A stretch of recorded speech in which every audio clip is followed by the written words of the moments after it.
वो फर्जी कागज तैयार करते हैं गाड़ियों के और किसी और की गाड़ी का जो उनके मन में आया वो गाड़ी डुप्लीकेट है, ओरिजिनल गाड़ी हमारे पास में है। इसमें 3 चेसी नंबर है अलग अलग तरीके से खुदे हुए। कर लो भाई शराबबंदी, गाड़ियां बंदी तो ना करो ना। वीडियम निकलवाई, पेपर में निकलवाई। पूरा एक रैकेट है, ये सब छोटे लाल और गाड़ी खरीदने वाले, बेचने वाले, डीटीओ सब मिले हुए हैं। पूरी मुसीबत की जड़ ये नियम है। 7 महीने से मेरी गाड़ी पुलिस स्टेशन में खड़ी जंग खा चुकी है। क्या ऑफिसर का किसी का कुछ नहीं जाना, सबको सैलरियां मिल रही हैं, गाड़ी जाएगी तो आपकी जाएगी।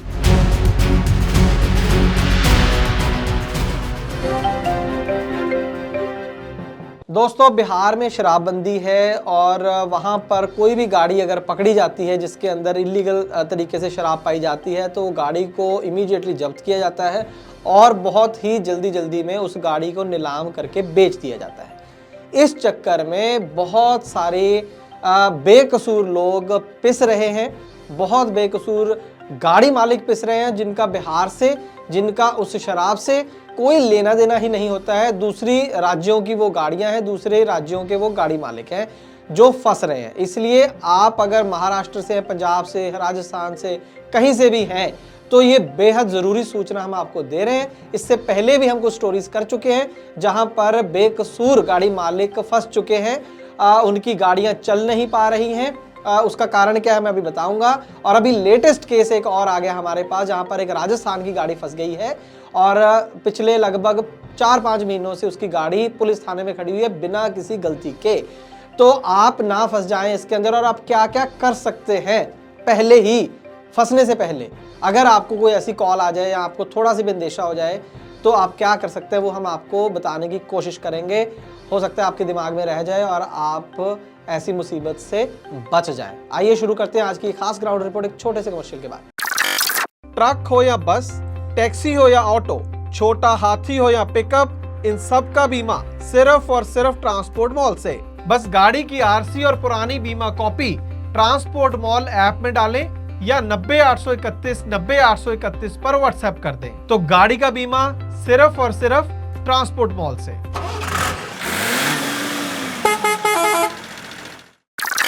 ट्रांसपोर्ट टीवी पर आपका स्वागत है दोस्तों, मैं हूं मनिंदर सिंह और आप देख रहे हैं ग्राउंड रिपोर्ट।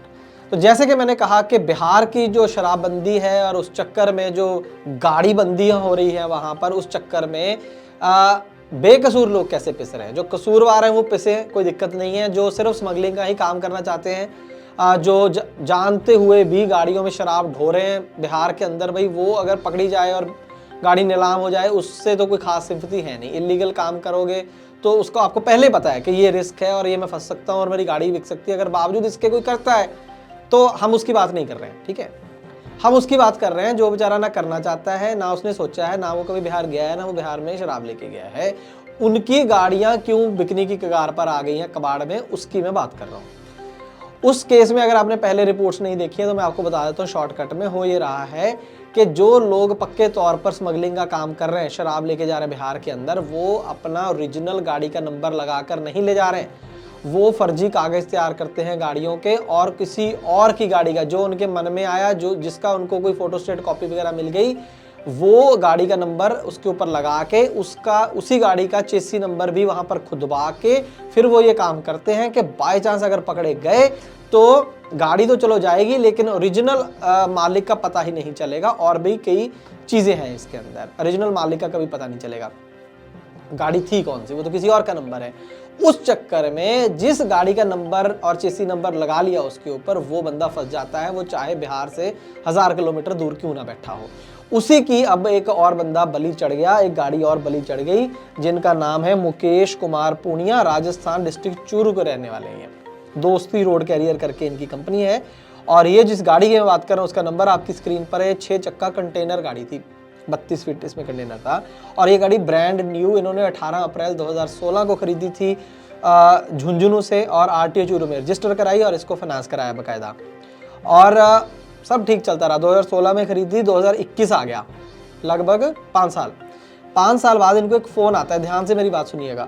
24 मार्च 2021 को इनको एक फ़ोन आता है, कहाँ से, बिहार पुलिस का, मुकेश जी को, कि साहब आपकी गाड़ी जो है वो इलीगल शराब ढोते हुए बिहार में हमने पकड़ ली है और इसको हम गाड़ी को नीलाम कर देंगे और आप वहां पर पेश होइए, इलीगल काम करते हैं आप। तो ये जो फोन आया, ये कल्याणपुर पुलिस स्टेशन है, समस्तीपुर जिला है बिहार का, वहां से ये फोन आया था। हाँ, ये जो है पहले नोटिस इनको आता है और उसका ये फोन करके जवाब देते हैं। शुरू में फोन नहीं आता है, नोटिस आता है लिखित में, आप स्क्रीन पर देख सकते हैं।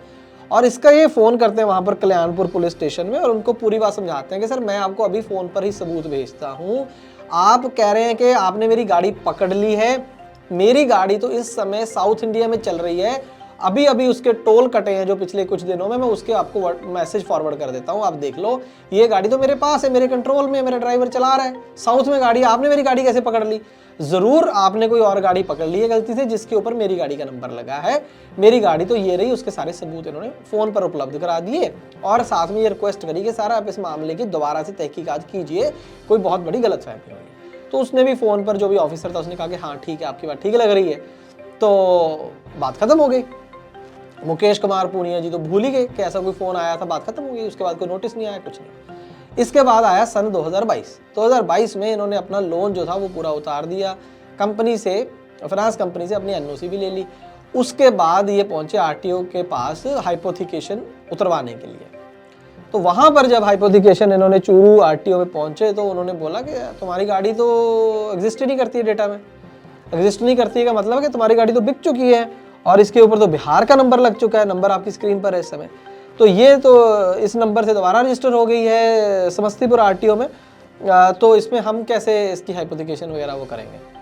तो वो तो एकदम से चौंक गए और एकदम से उनके दिमाग में वो बात भी खनकी कि समस्तीपुर बिहार, ये तो एक फ़ोन आया था, कहीं वो कांड तो नहीं हो गया। तो एकदम से वो पूरा कहानी समझ गए कि ये तो, और फिर उन्होंने क्या करा इसके बाद, वहाँ पर पहले तो किसी ने बात ना सुनी, तो इसके बाद उन्होंने मीडिया इकट्ठा करा लोकल वहाँ पर। ये मैं जो आपको बात सुना रहा हूँ ये पिछले साल की जुलाई की बात है। तो वहाँ पर काफ़ी मीडिया प्रेशर जब हुआ तो उसके बाद एसपी चूरू ने इनकी एक एफआईआर दर्ज कर ली। बड़ी बात थी।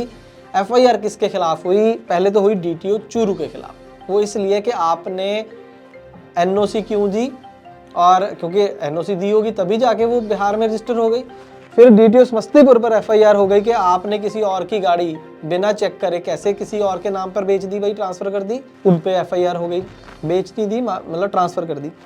तीसरी कर दी एसएचओ तुनानेप सिंह के ऊपर, ये पुलिस स्टेशन कल्याणपुर, यही इन्वेस्टिगेटिंग ऑफिसर थे शायद जिन्होंने, जिनसे फोन वगैरह पे बात हुई थी, जो रिस्पॉन्सिबल थे। चौथे कर दी छोटे लाल के ऊपर। छोटे लाल कौन है? जिसने ये गाड़ी खरीदी नीलामी में बिहार सरकार से। उन चारों पे एफआईआर हो गई। अब इसके बाद क्या हो गया, डीटीओ चूरू ने लिखा समस्तीपुर वालों को कि मेरा नाम एफआईआर में आ गया बिना वजह, मैंने तो कोई एनओसी जारी नहीं करी, और जब मैंने जारी नहीं करी तो आप लोगों ने मेरे जिले की गाड़ी को ट्रांसफर कैसे कर दिया अपने राज्य में। तो उधर से जवाब क्या आता है डीटीओ समस्तीपुर से कि बिहार में एक रूल बन गया है जनाब कि अगर हम कोई शराब वाली गाड़ी इस तरीके से इलीगल वाली पकड़ेंगे तो हमें एनओसी की जरूरत ही नहीं है, हम सीधी गाड़ी को ट्रांसफर कर सकते हैं। एक्चुअली पूरी मुसीबत की जड़ ये नियम है। इन्होंने शायद इसलिए कर दिया कि एनओसी मिलेगी कैसे, जब गाड़ी मालिक तो कभी नहीं चाहेगा कि मेरी गाड़ी बिक जाए, है ना, नीलाम हो जाए, तो वो शायद एनओसी नहीं देगा। इस चक्कर में पूछने की जरूरत नहीं है, सीधी गाड़ी ट्रांसफर कर दो। ये शॉर्टकट वहां बना रखा है। लेकिन यह जो गाड़ी मालिक है इसमें मुकेश कुमार पूनिया जी, जो हमारी उनसे बात है, वो ये कह रहे हैं कि ये पूरा एक रैकेट है, ये सब छोटे लाल और गाड़ी खरीदने वाले, बेचने वाले, डीटीओ सब मिले हुए हैं। इसी चक्कर में ये हमारे जैसे लोग बीच में फंस रहे हैं और इसीलिए वो खरीदार के ऊपर भी एफआईआर हुई है। अब डीटीओ समस्तीपुर ने तो जवाब दे दिया। उस हिसाब से देखा जाए तो डीटीओ चूरू की तो कोई गलती है नहीं इसमें। अब छोटे लाल जिसने गाड़ी खरीदी है उससे बात हुई तो उसने बोला कि मैंने तो जब ये गाड़ी खरीदी, इसमें एक और अजीब चीज थी, इसमें 3 चेसी नंबर है अलग अलग तरीके से खुदे हुए। तो वहीं से पता लग जाना चाहिए था कि ये गड़बड़ है कोई। गाड़ी सिर्फ शराब में नहीं पकड़ी गई, ये गाड़ी का ओरिजिनलिटी कैसे पता चलेगा कि तीनों में से चेसी नंबर असली कौन है? तभी खरीदार को भी चौकन्ना होना चाहिए था। लॉजिकली गाड़ी खरीदनी नहीं चाहिए थी ऐसी जिसमें 3-3 चेसी नंबर लगे हुए हैं। मैं तो यहाँ पर ये भी कहूंगा कि जो लोग ऐसे नीलामी में गाड़ियां खरीद रहे हैं खास करके बिहार में, वो भी चौकन्ने हो जाए। वो भी फंस गए, देखिए, है ना, कसूरवार है नहीं हमें नहीं पता, लेकिन वो भी फंस गया बंदा।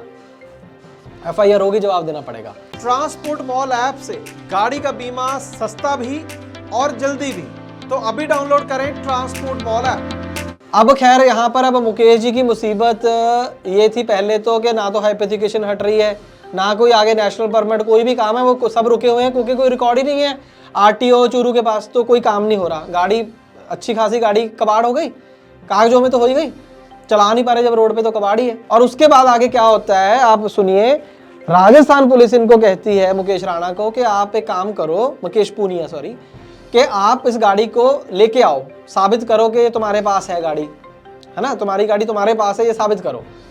तो वो बेचारा 15 सितंबर को पिछले साल 2022 को वो गाड़ी वहां पर दिखा देता है कि ये लो सर गाड़ी आपके, ये रही गाड़ी तो मेरे पास है, आपने कौन सी गाड़ी मेरे नाम से बेच दी। तो वो गाड़ी आज की डेट में सितंबर 2022 से अक्टूबर, नवंबर, दिसंबर, जनवरी 4 महीने हो गए, वो गाड़ी अभी भी राजस्थान पुलिस के पास खड़ी है। और ये लाना भी नहीं चाहते, लाना इसलिए नहीं चाहते कि जब तक उसका वाहन के ऊपर सब डेटा वगैरह सही नहीं होता तब तक मैं चलाऊंगा क्या गाड़ी का, करूंगा क्या, ना बेच सकता हूँ।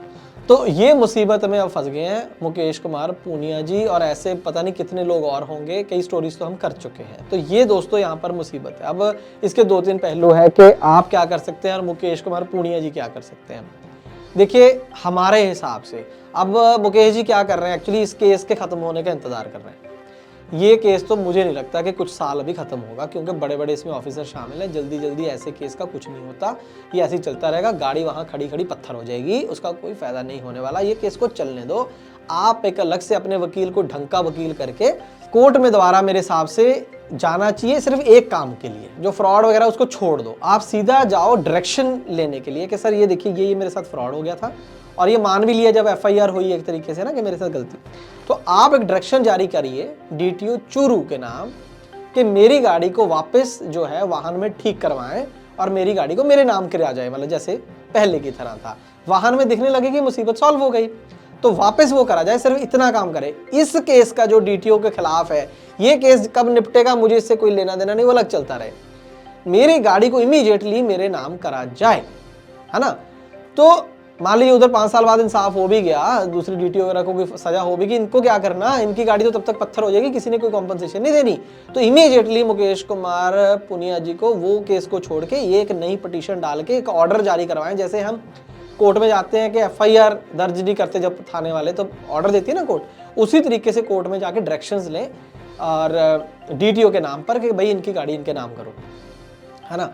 तो ये चीज़ होनी पड़ेगी, उसमें कितना टाइम लगेगा मुझे नहीं पता, लेकिन ये मुझे लग रहा है करवाना पड़ेगा, ये हमारी राय है। बाकी वकील जो है वो ज़्यादा बेटर बता पाएंगे, 2-3 वकीलों से आप सलाह कीजिए, जिस तरीके से जल्दी हो तो वहाँ से आपको गाड़ी निकालनी चाहिए। दूसरी चीज़ मैं और बोलूँगा, वहाँ गाड़ी खड़ी करने से बेटर अपने घर पे खड़ी कर लो यार, तुम कुछ तो ध्यान रखोगे गाड़ी का, टायरों का, कुछ और चीज़ों का, वहाँ तो बिल्कुल ही पत्थर हो रही है गाड़ी, है ना। उनकी सेहत पे कोई असर नहीं है कि आपने वहाँ गाड़ी खड़ी कर रखी हो, किसी के मन पे कोई बोझ नहीं है। बहुत लोग मैंने देखा इमोशनल हो जाते हैं, मैं गाड़ी नहीं लेके आऊँगा, इसका कोई फायदा नहीं, अपनी गाड़ी ले आओ, घर पे खड़ी कर लो वहाँ से, तो बेटर है, और उसके बाद डायरेक्शन ले लो। ये तो हमारी सलाह है मुकेश जी को। अब आगे जो बंदे हैं, कोई फ्यूचर में ऐसा हो जाए क्या कर सकते हैं। अब इस केस में मुकेश जी की गलती थी कि जब इनको लिखित में नोटिस आया था ना, इनको तभी चुकन्ने हो जाना चाहिए था, और यही आपको सलाह है। जब वहाँ से नोटिस आया था समस्तीपुर से कि आपकी गाड़ी पकड़ ली और आप निश्चिंत होकर फ़ोन पे बात करके बैठ गए, नहीं, लिखित नोटिस का लिखित में जवाब देना चाहिए। फ़ोन पे भी बात करते, अच्छी बात थी, तभी उसी टाइम डिटेल में एक वकील से नोटिस का जवाब बना के भेजना चाहिए था।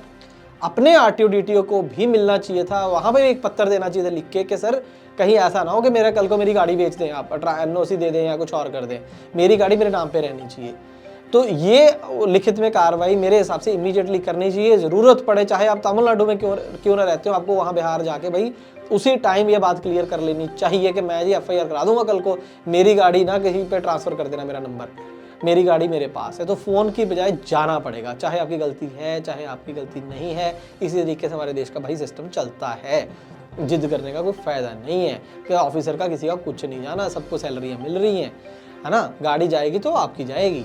तो ये बात हमें ध्यान में रखनी है, वहाँ पर जाके वो करना पड़ेगा। बिहार सरकार से गुजारिश कर देते हैं, एक फॉर्मेलिटी होती है, कर देते हैं कि साहब ये जो नियम है इसको बदलिए, कि आप किसी से पूछेंगे नहीं और गाड़ियाँ ट्रांसफ़र कर देंगे। भाई आप NOC मांगो, और वो जो DTO RTO है वहाँ पर वो भी NOC ऐसे ही ना जारी कर दे, वो वहाँ से ओनर को बुला के पूछे, उसकी परमिशन ना ले, पूछे तो सही कि मैं तेरी गाड़ी, भाई तेरी गाड़ी वहाँ पकड़ी गई है, मैं ट्रांसफ़र कर रहा हूँ। अगर वो कहता हाँ जी सर पकड़ी गई है, मैं क्या करूँ, फिर कर दो, दे दो NOC। और अगर वो कहे कि मेरे वो सबूत दे रहा है, गाड़ी सामने खड़ी कर रहा है, फिर तो ना दो ना NOC आप। तो ये बिहार सरकार को नियम चेंज करना पड़ेगा। आप अपने जोश के अंदर के हम शराबबंदी करके रहेंगे, शराबबंदी कर लो भाई, शराबबंदी, गाड़ियां बंदी तो ना करो ना। तो यही है कि एक तो खुद सतर्क रहें, जैसे ही कुछ पता चल जाए तो आराम से घर पे ना बैठें, पूरी भागा दौड़ी करें, जाएं वहां पर, ठीक है, बिहार में जाएं और सीधी सीधी बात करें वहां जाके। और दूसरी, बिहार सरकार जी मत कीजिए ऐसा, बहुत बेकसूर लोग इस तरीके से बर्बाद हो रहे हैं सर, जिनको इस पूरी शराबबंदी से या वहाँ पर शराब ट्रांसपोर्ट में कोई लेना देना नहीं है। उम्मीद करेंगे कि सही कानों तक ये सही बात पहुँचेगी। उसके लिए आप भी कर सकते हैं काम छोटा सा, कि वीडियो को ज़्यादा से ज़्यादा शेयर कर दें, सरकारी तंत्र तक हो सके अगर आप पहुंचा सकें तो ज़रूर वीडियो को पहुंचाएं। हम भी कोशिश करेंगे ताकि शायद वो सुने और बात को गहराई को समझें और कुछ ना कुछ करें। तो मैं उम्मीद करता हूं कि जानकारी आपके लिए लाभकारी साबित होगी और भी आपके भाइयों को जानकारी मिल जाए, तो उसके लिए आप ही काम कर सकते हैं, वीडियो को शेयर कर दीजिए दोस्तों। 10 मिनट लगेंगे, ज़्यादा से ज़्यादा अपने कॉन्टैक्ट्स में वीडियो को भेजिए ताकि किसी का नुकसान होने से बच जाए। ट्रांसपोर्ट टीवी देखने के लिए बहुत बहुत शुक्रिया। हेलो, क्यों बार बार फोन कर रही है? तुम इतने परेशान क्यों? अरे स्टेट एंट्री पर फंसा हुआ हूँ। आज शाम को गाड़ी की इंश्योरेंस खत्म हो रही है। कल छुट्टी है, कोई एजेंट फोन नहीं उठा रहा, दिमाग खराब हो रखा है मेरा। रोज ट्रांसपोर्ट टीवी देखते हो ना, ट्रांसपोर्ट मॉल ऐप से ले लो। अरे हाँ, ट्रांसपोर्ट मॉल, पर क्या वो छुट्टी वाले दिन बीमा देते हैं? ट्रांसपोर्ट मॉल वाले छुट्टी वाले दिन भी पॉलिसी देते हैं, बस आरसी और पॉलिसी की फोटो उनकी ऐप पर अपलोड करनी है। अभी मैं पता करता हूँ ट्रांसपोर्ट मॉल से। आप तो बस घर आओ, मैंने कोटेशन मंगवा भी ली है, वो भी सस्ते दाम पर। और पॉलिसी कैसे मिलेगी? पेमेंट करने के आधे घंटे में पॉलिसी तुम्हारे मोबाइल पर आ जाएगी। अच्छा, मेरी स्मार्ट बीवी, तो चल पेमेंट भी कर दे। कर दे नहीं, गूगल पे कर भी दिया। तूने मेरी बहुत बड़ी परेशानी हल कर दी है। चल मैं अब घर के लिए निकलता हूँ। हाँ आओ तुम, पॉलिसी आ गई है, भेज रही हूँ वो भी। तो दोस्तों आप भी स्मार्ट बनिए, गाड़ी का बीमा सिर्फ और सिर्फ ट्रांसपोर्ट मॉल से।